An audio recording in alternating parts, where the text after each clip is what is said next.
Star Trek Lower Decks, Season 5, Episode 4. Twofer time!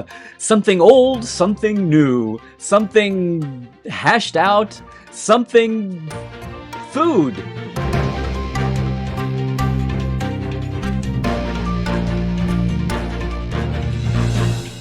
Hey, it is Dr. Trek, Larry Nemecek, coming at you here from the heart of Trekland and letting the dust settle just a bit on all the recent Trek headlines and episodes.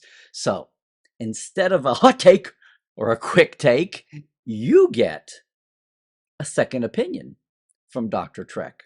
Hey, look, I have been authoring, writing, editing, interviewing, witnessing, dot connecting, commenting, hosting, analyzing, and, well, yeah, fanning Star Trek for a few years now.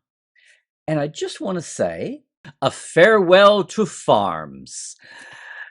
A takeoff on A Farewell to Arms, Ernest Hemingway's second novel? Well, if you didn't have to read it in school, and I didn't either, I'll save you the trouble.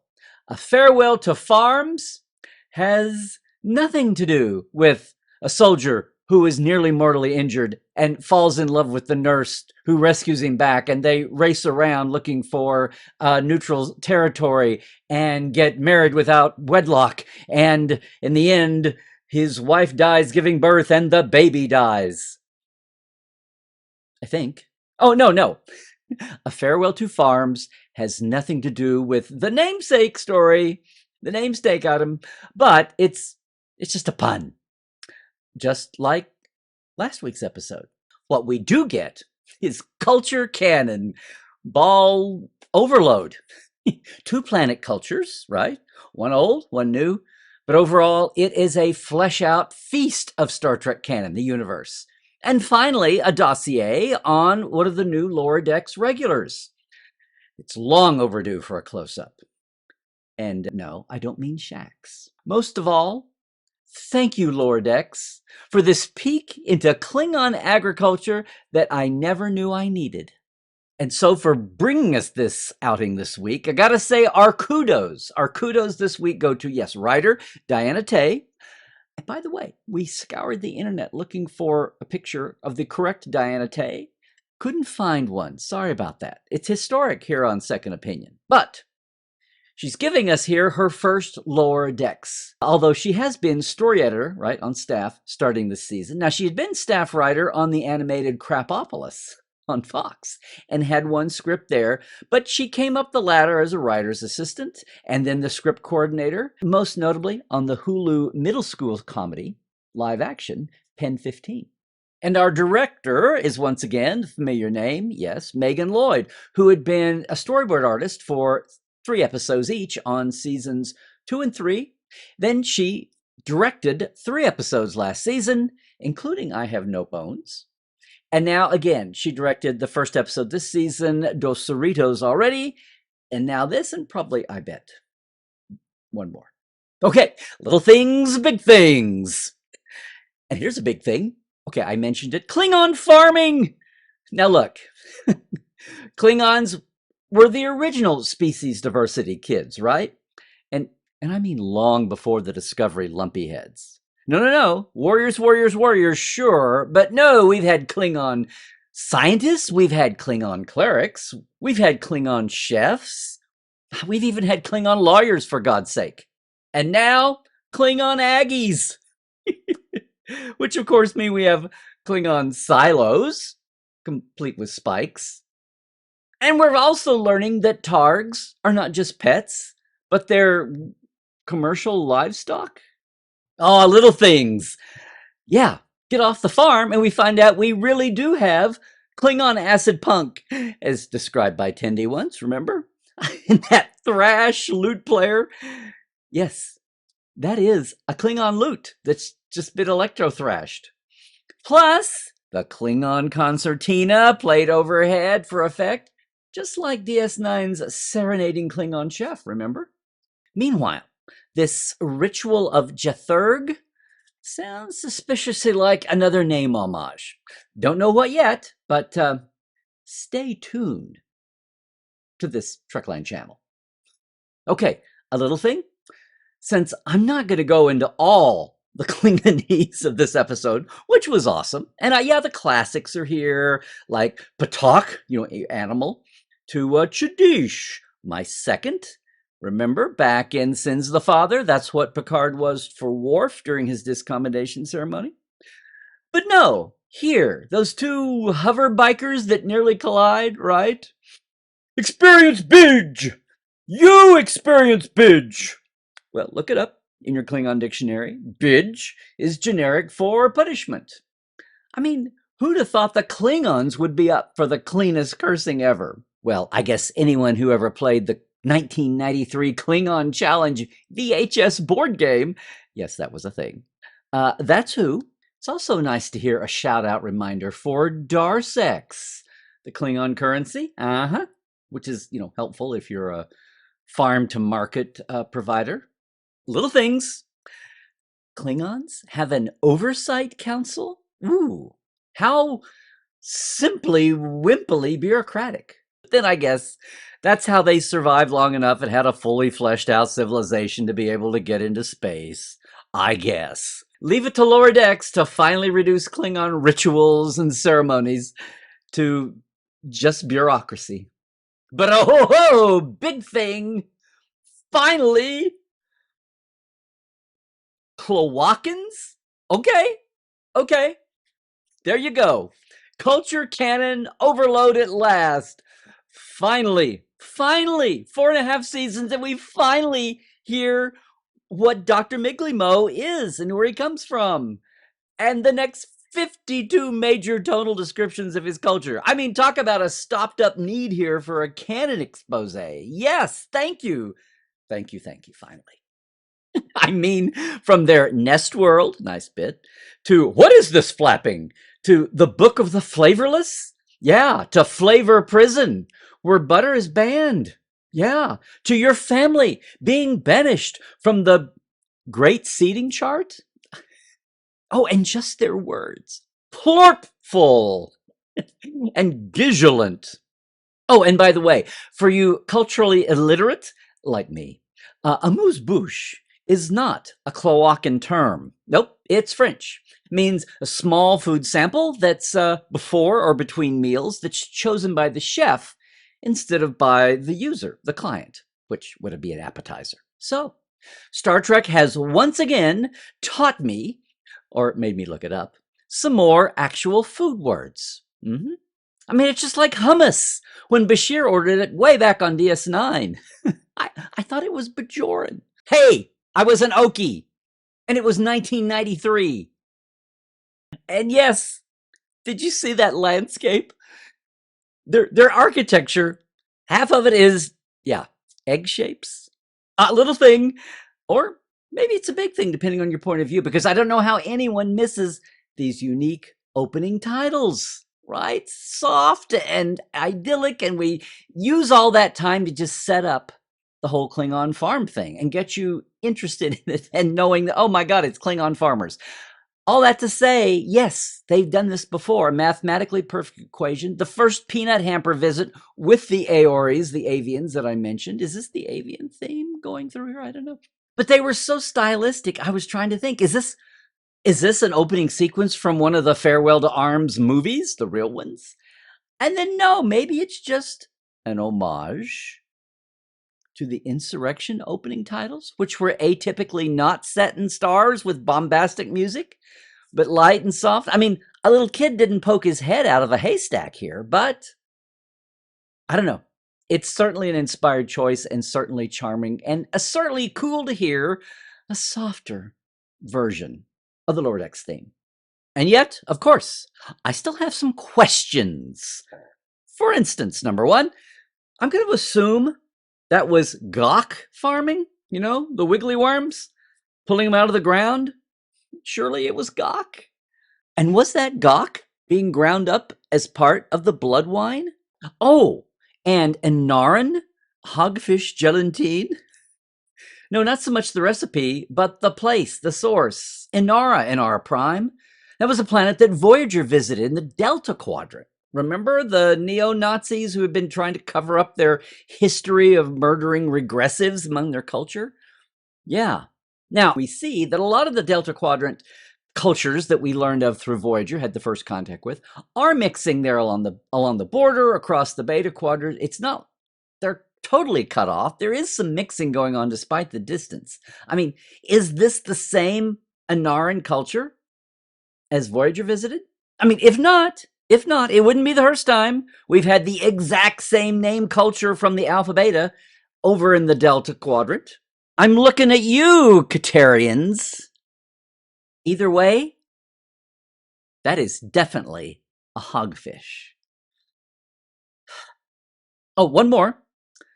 Because at one point, when she finally gets a line, it sounds like Captain Freeman says, "Shh, those two are punks. Just let him have his win." In her best Jersey? New York? Punky? What? Huh? Did I miss something? Oh, favorite lines. Here in the warrior pit. No, that warrior pit is in the Cathalolans. It is a chain. Take that, Ferengis. Oh, and my runner-up? Yes, we have water. I mean, what are they, Ocampa?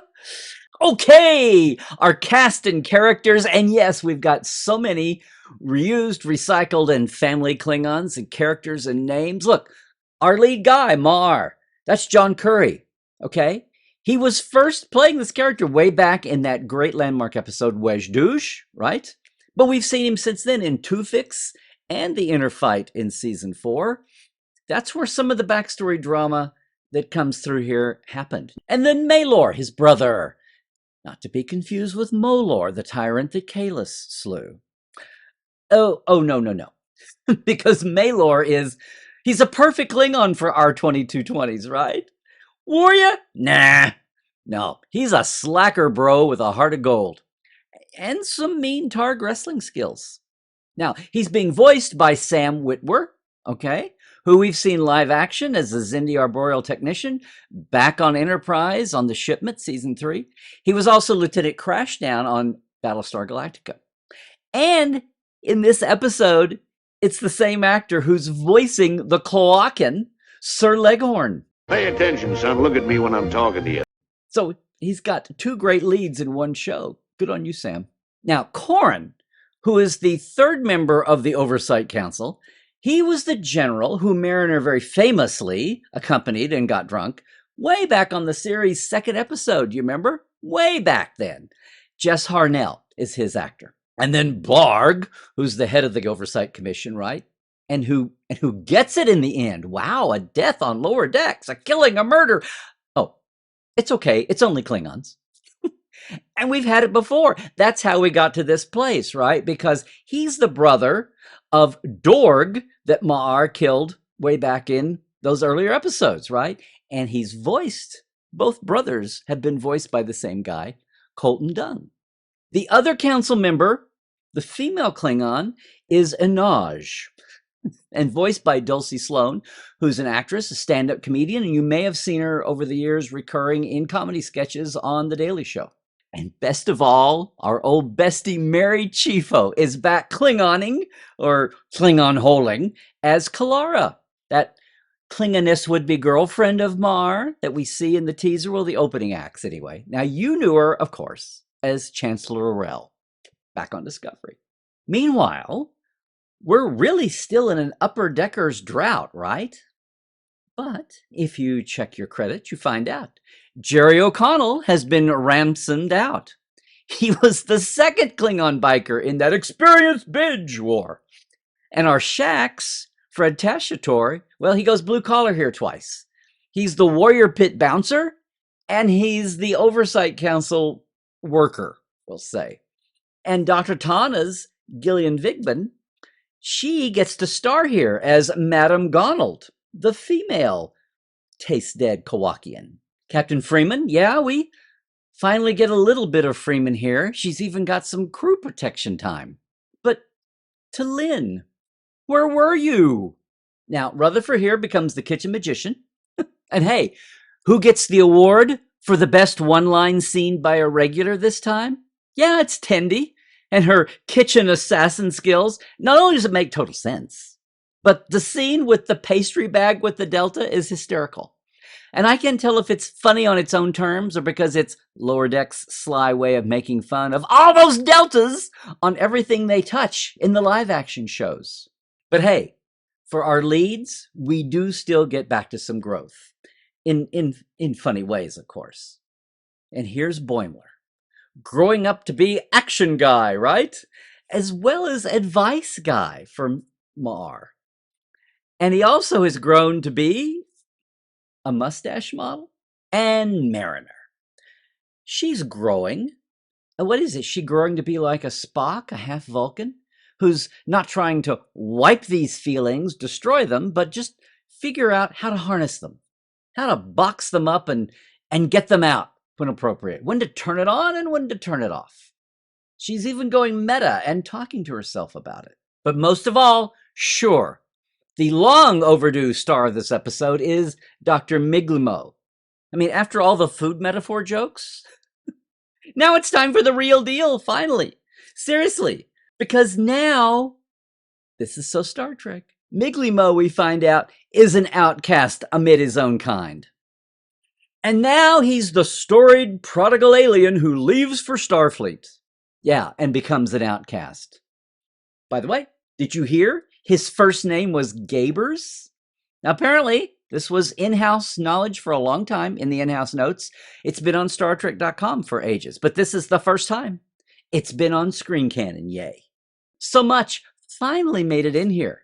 You got a sense that maybe Mike and the crew, well, they knew the clock was ticking, even if the actual cancellation order for the series hadn't come down yet, because we finally get the Miglimo file. Yes. So now we say ornithoids, not avianoids the way we did after animated series. Okay, fine.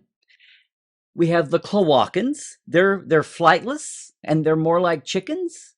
So after having seen the Ariora, remember, of Peanut Hamper's acquaintance, both of them now, avianoids, ornithoids, they have more round heads. Their heads are more rounded than the sleek-headed ones, like the Aurelians, like a Loop Om on TAS, and a Deke on Prodigy brought them back. Although, we already know that the Aurelians, a Leek Om and a Deke, in the guise of those two, we know that they have subspecies. They have the flighted with wings, and they have the wings have atrophied, right? And in fact, the atrophied flightless Aurelians are called Novalair from the TAS Supplemental Gaming Guide. So all these years of having no backstory, no name, no species for what Miglimo is, I'm so glad that it's worked out. No, they're not a poor man's badly drawn Aurelian. They've got their own thing.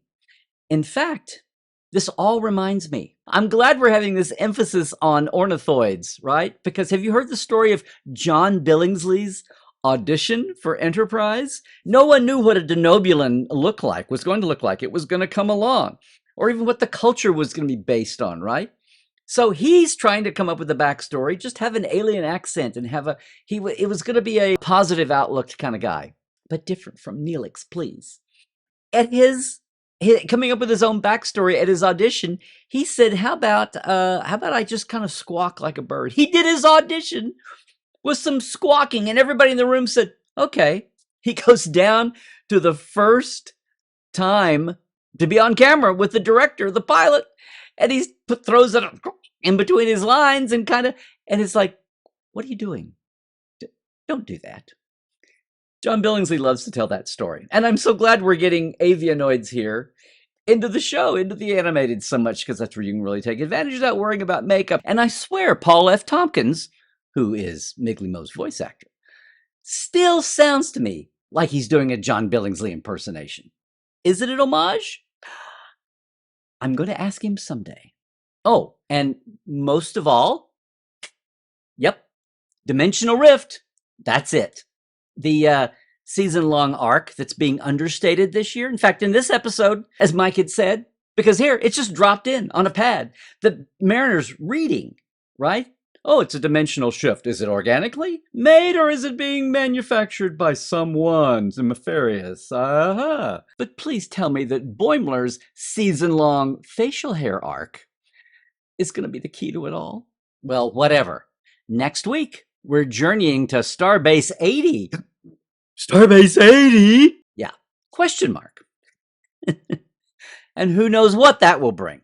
Oh, one more thing. Is the whole deal with the Cloacan curse of being taste budless and their unsleek heads just a poke on that whole generic tastes like chicken thing? And is cloaca itself a little play on cloaca? Google it. Okay, maybe that's a good place to sign off on this second opinion. But that's what I thought. How about you? Drop us a comment below. I'd love to hear what you're thinking about this episode and what I thought about this episode, right? And hey, do one more. Like and subscribe, would you please? Ring the bell, do all the things. Boost the signal for me, would you? Hey, I dare you to subscribe for some sanity in Star Trek. And if you crave more Dr. Trek and our Trekland point of view, look, there's a whole lot more experiences live, like our Portal 47 background monthly package, our Trekland Treks day tours of location film sites rather than Southern Cal. And yeah, all of our podcasts, like the Trek Files from Roddenberry, Tuesday's Trekland Live with the chat. Join us, the TLers. And Cadet Alice and Dr. Trek Watch Prodigy. All of that is over at LarryNemecek.com. Join us there, would you please? And, of course, next week's Second Opinion will be here. I'd love for you to join me for that as well. So until then, Trek well, everybody.